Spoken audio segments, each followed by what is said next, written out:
سلام بینندگان ارجمند.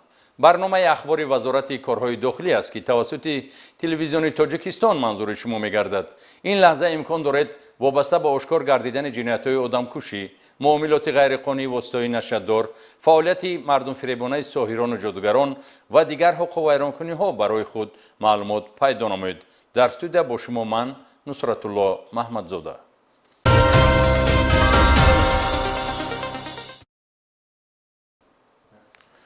کارمندان شعبه وزارت کارهای داخلی در ناحیه فیض‌آباد جنایت آدمکشی و قصداً نیست و نابود کردن مال و ملک را آشکار کردند.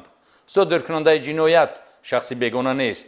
داماد خاندان در زمینه خصومت و بدبینی منزل استقامتی اعضایان عائله همسرش را آتش زده با کارد برادر همسر و همسایه آنها را زخمی کرده است که در نتیجه همسایه قربان جهل این ماجرا گردیده است. شرح بیشتر در گزارش نوبتی. کشتار برقصدانه که در دهه چلچشمه ناحیه فیض‌آباد به عمل آمد از طرف کارمندان شعبه وزارت کارهای داخلی ناحیه مذکور به طور فوری آشکار کرده شد. ابراگیم سال تولدش 1994 استقامت کننده کوچه یکچینار شهر دوشنبه به صادر کردن جنایت مخصوصاً وزنین آدمکشی دست زده است. بازداشت شده شب 25 ایولی سال 2025 در زمینه خصومت و بدبینی و بحث و مناظره با همسر و برادر همسرش تقریباً ساعت 1 با 2 عدد کارد خوجگیداری مسلح و در یک ظرف 10 لیتر سوزشواری با خود گرفته به منزل زیست اعضایان عائله همسرش واقع در دهه چلچشمه ناحیه فیض‌آباد می رود. نامبرده با مقصد آتش زدن منزل استقامتی و با این واسطه از بین بردن اعضایان عائله همسرش گرد و اطراف بنا را سوزشواری پاشیده آتش میزند. برادر همسر میرزای فصلدین بیدار گرده هنگام به بیرون برآمدن گمانبر شده یک بار با او حمله کرده با کار چند مرتبه زخم رسانیده است.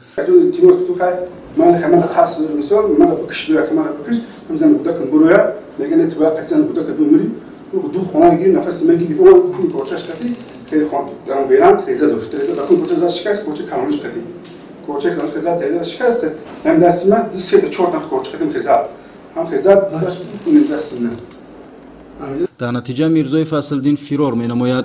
همسایه آنها شهروند شاکرزاده فضلدین سال تولدش 1992 از این آگاه شده در حال به جای حادثه می آید.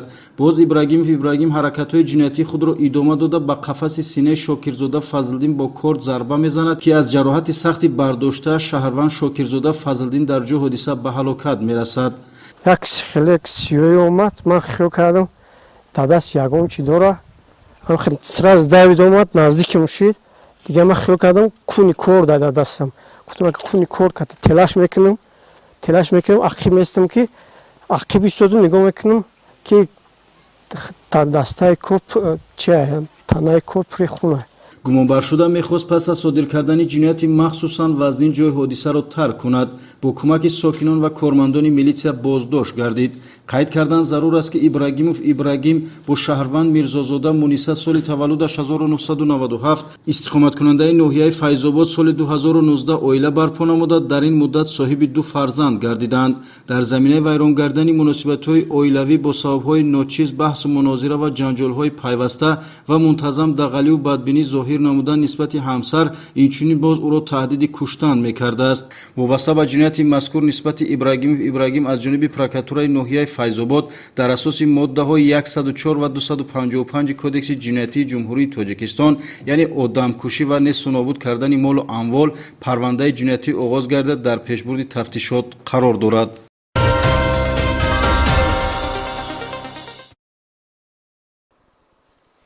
از طرف کارمندان ریاست وزارت کارهای داخلی در شهر دوشنبه بازگردش غیرقانونی معاملات غیرقانونی واسطه‌ای نشدار آشکار کرده شد.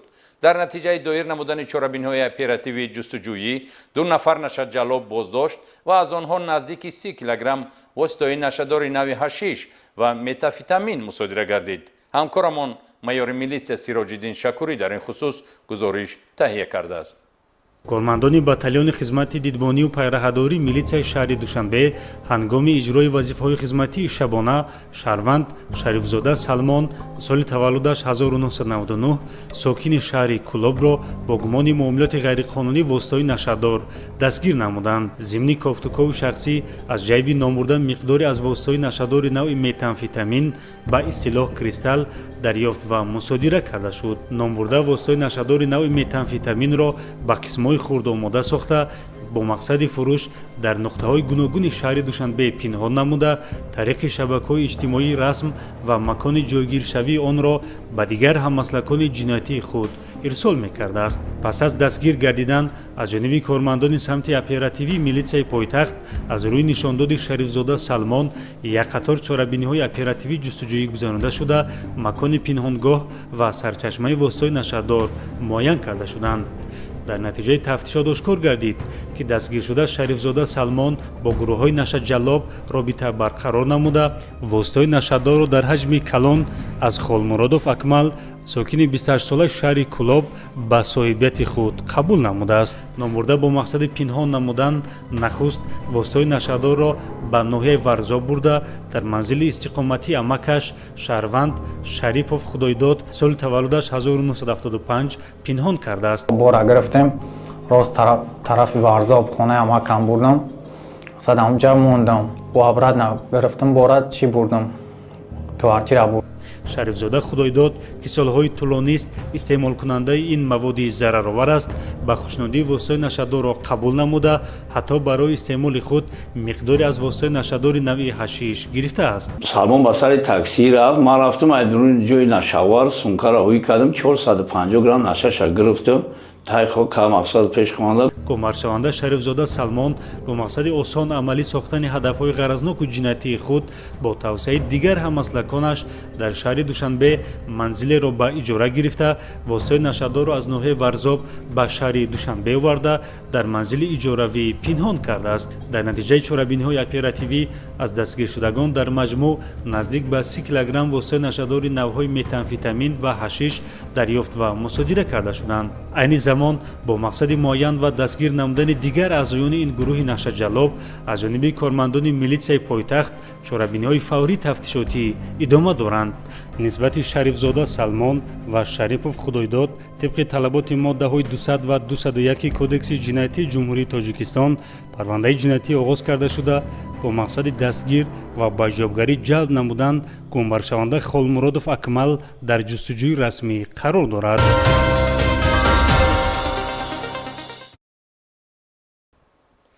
пайваста таъкид менамоям ки шахсони ба ном мушкилкушо дар ниқоби дуохон фолбину ҷодугар фаъолият карда бо ваъдаҳои хаёливу бофта мардумро ба гумроҳӣ бурданду бурда истоданд. паҳлӯи дигари ин гуна хизматрасониҳои мардумфиребона авҷи ақидаҳои хурофотпарастӣ дар байни аҳолӣ мебошад. дар доираи чорабинҳои оперативии ҷустуҷӯӣ кормандони шӯъбаи вазорати корҳои дохилӣ ду дар ноҳияи Рӯдакӣ як далели машғул шудан ба сеҳру ҷодуро ошкор намуданд. садо аз ғайб, пешгӯии тақдир ва ба ин восита бартараф кардани мушкилот василаест ки соҳирон бо ин роҳ шахсони содаву зудбоварро ба гумроҳӣ бурда мехоҳанд рӯзгор пеш баранд. дар натиҷаи санҷиши мақсадноки кормандони шӯъбаи вазорати корҳои дохилӣ ду дар ноҳияи Рӯдакӣ кирдорҳои мардумфиребонаи як нафар зан ошкор гардид. боздошт гардида Абдувалиева Қомрихон Эргашовна сол таваллудаш 1969 истиқоматкунандаи кӯчаи Носиру Ҳасани шаҳри Ваҳдат бо мақсади мардумфиребӣ худро донандаи илми ғайб маърифӣ намуда ба гарм кардани муносибатҳои зану мард ва дармонбахшӣ машғул гардидааст. ном бурда бо иллаҳои ба худ хос часпондани сӯзан дар собун, гирeh андохтани ришта ва бастани он дар нали асп ва дигар ашёҳо ба монанди шам, испанд, намак, чойи хушк, инчунин ба воситаи сурат ба гарм кардани муносибатҳои оилавӣ ва устувор кардани робитаҳои дӯстӣ байни зану мард ва ошиқон машғул будааст. як садо аз қафо да гӯшам меояд, мефаҳмам ки мисолани шаб хӯравӣ намедам, хоб надорам, фақат хоб ай сарам парадагия вақте ки меояд садош да гӯшам ки медроям, хоб ай сарам мепарад. баъд вақте ки миёрра хонданда хеле мисол ман фақат алҳамо аятал курсида ки мехонам, хеле бо худованд худша хеле инали аста. ман барои мисол шавҳараш кардам ки бурда болои алов дамонад, муносибати мисол зану шавҳар хуб шавад. гуфта ман мисола нириштаро дохонда хеле печонда мондам. мизоҷони гумроҳ ба ин хизматрасониҳои дурӯғини абдувалӣ ва қумрихон бовар карда ҳамарӯза ба назди хонааш меоянд. ном бурда дини исломро ҳамчун ниқоб барои амалӣ кардани кирдорҳои мардумфиребӣ суистифода карда дар ашёҳои болозикр сураҳои қуръонро хонда ба муштариён пешниҳод мекардааст. аз рӯи далели ошкор гардида нисбати ҳуқуқвайронкунанда бо дастрасии моддаи 482 кодекси ҳуқуқвайронкунии маъмурии ҷумҳурии тоҷикистон протоколи ҳуқуқвайронкунии маъмурӣ тартиб дода шуда барои чораҷӯӣ ба суд ирсол карда шуд.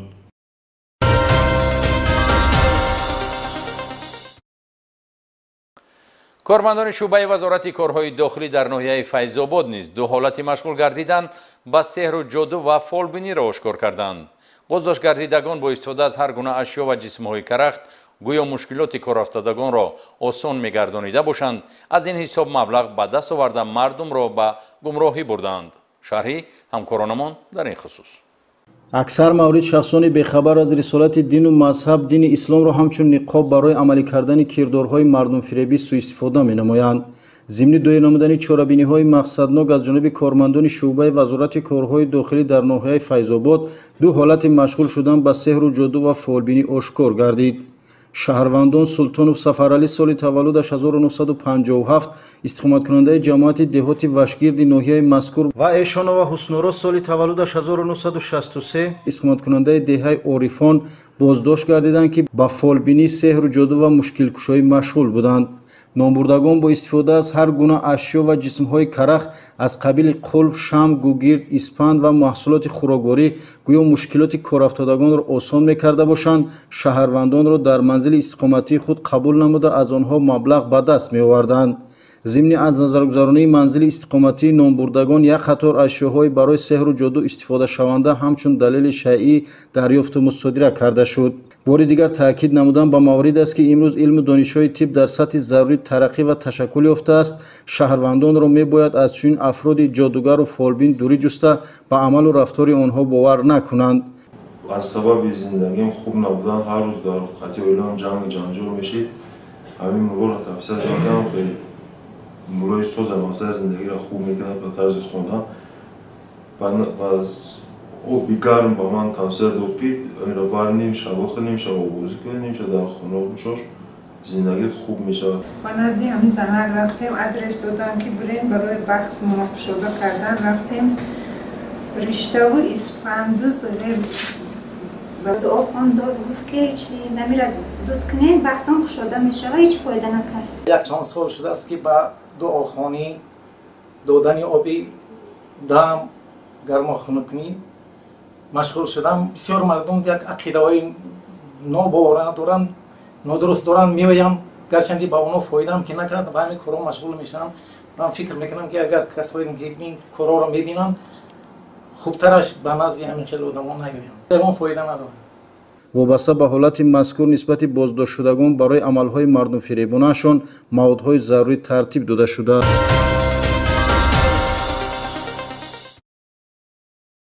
боз оиди мардумфиребии соҳирон хабар медиҳем. кормандони раёсати вазорати корҳои дохилӣ дар вилояти хатлон 12 ҳолати кирдорҳои мардумфиребонаи фолбинону ҷодугаронро ошкор намуда нисбаташон чораҳои қонунӣ андешиданд. полковники милитсия офоқи қодириён аз тарзу услубҳои хизматрасониҳои ин қишри осебрасони ҷомеа гузориш таҳия кардааст. кормандони милитсияи вилояти хатлон дар идомаи мубориза зидди хурофот парастӣ ва нафароне ки ба сеҳру ҷоду фолбинӣ ва гарму хунуккунӣ машғуланд як қатор амалиётҳои санҷишӣ гузаронида 12 ҳолати мардумфиребии ин ашхосро дар ноҳияҳои шаҳри Туз, Балҷувон, Ҷайҳун, Хуросон, Абдураҳмони Ҷомӣ, Восе ва ноҳияи Носири Хусраво ошкор карданд. гарчанди мақомоти милитсияи Хатлон чандин маротиба оид ба кирдорҳои зидди ҳуқуқӣ ва мардумфиребонаи ашхоси машғул ба сеҳру ҷоду ва фолбинӣ маълумот дода аз шаҳрвандон даъват ба амал меорад ки аз рафтан ба назди чунин ашхоси мардумфиреб худдорӣ намоянд. мутаассифона бозёфт мешаванд нафароне ки ба андешаҳои хурофотӣ ва гумроҳкунандаи ин табақаи муфтхӯр пойбанд монда барои баровардани эҳтиёҷоти шахсӣ назди фолбин, ҷодубарор ва мушкилкушоӣ мераванд. ин навбат низ кормандони милитсия дар идомаи мубориза зидди хурофот парастӣ ки ба ҷомеа бадбахтӣ меорад مبارد 12 نفر چنین اشخاص عوام فریب را بازداشت نمودند. اینها نوربулоев Мамадаеха Исматович соли таваллудаш 1962 сокини деҳаи маданияти ноҳияи Ҷайҳун, Имомова Сафаргул Нигматовна соли таваллудаш 1968 сокини деҳаи Тӯдзори ноҳияи Ҷайҳун, Абдуллоева Ҳидоят Эргашалиевна соли таваллудаш 1980 сокини деҳаи Сайёди ноҳияи шаҳри Туз, Ятимов Мирзомуддин Абдураҳмонович соли таваллудаш 1961 сокини деҳаи Чуқураки ноҳияи Ховалинг, Давлатова Холби Маҳмадҷоновна соли таваллудаш 1966 сокини деҳаи Бишкапаи шаҳри Кӯлоб, Шокирова Сайранби Абдуллоевна соли таваллудаш 1961 сокини ноҳияи Данғара, Иброҳимов Абдусалим соли таваллудаш 1958 сокини деҳаи Сарипароми ноҳияи Восӣ, Қаршиева Биби Роқия Бобоназаровна соли таваллудаш 1971 сокини ноҳияи Носири Хусрав, Ҷалилов Холхуҷа Файзиддинович соли таваллудаш 1965 сокини ноҳияи Абдураҳмони Ҷомӣ, Гадоев Ҷамшед Раҳматуллоевич соли таваллудаш 1973 сокини ноҳияи Хуросон ки аз ҷониби кормандони шӯъбаи кофткови ҷиноятии раёсати вазорати корҳои дохилӣ дар вилояти Хатлон боздошт гардид. Нисбати ин нафарони дар боло зикр гардида тибқи талаботи моддаи 482 Кодекси ҳуқуқвайронкунии маъмурии Ҷумҳурии Тоҷикистон протоколҳои ҳуқуқвайронкунии маъмурӣ тартиб дода шудааст. Ҳамзамон нисбати Турахонов Холмурод Каримович соли таваллудаш 1978 сокини деҳаи ватани ноҳияи шаҳри Туз ва Сафарова Шодигул Гулматовна соли таваллудаш 1968 сокини деҳаи Дӯстии ноҳияи Абдураҳмони Ҷомӣ барои такроран машғул шудан ба сеҳру ҷоду парвандаҳои ҷиноятӣ бо моддаи 240 илова 1 Кодекси ҷиноятии Ҷумҳурии Тоҷикистон оғоз карда шуда чорабиниҳои тафтишотӣ идома доранд.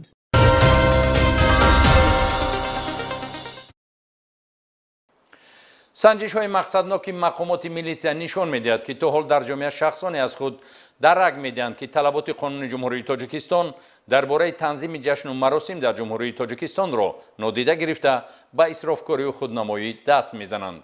кормандони раёсати кофткови ҷиноятии вазорати корҳои дохилӣ ҳолатеро ошкор намуданд ки ҳуқуқвайронкунанда ҷашни зодрӯзро дар тарабхона баргузор намудааст. гузориш дар ин хусус.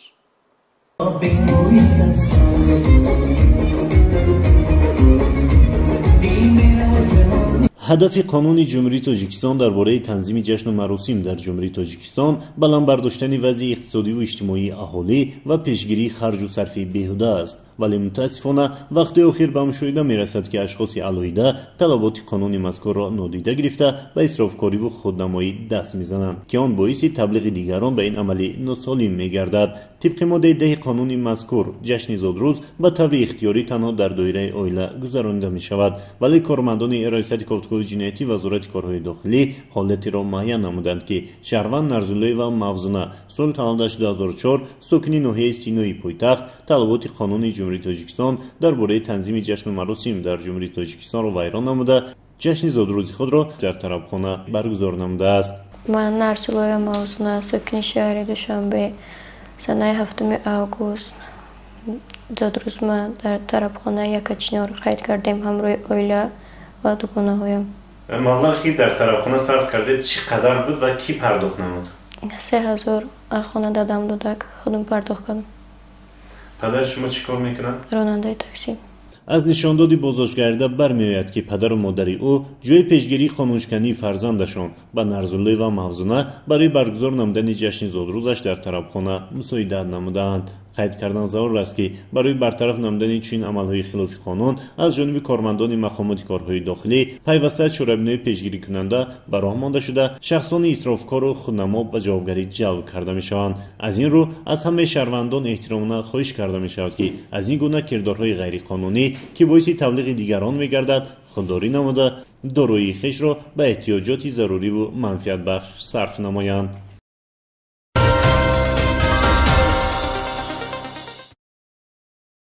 бинандагони гиромӣ, мақсад аз таҳияи барномаи мазкур баланд бардоштани маърифати ҳуқуқи шаҳрвандон, шарҳи оқибати кирдорҳои зидди ҳуқуқӣ ва муборизаи дастҷамона бар муқобили ҷинояту ҷинояткорӣ аст.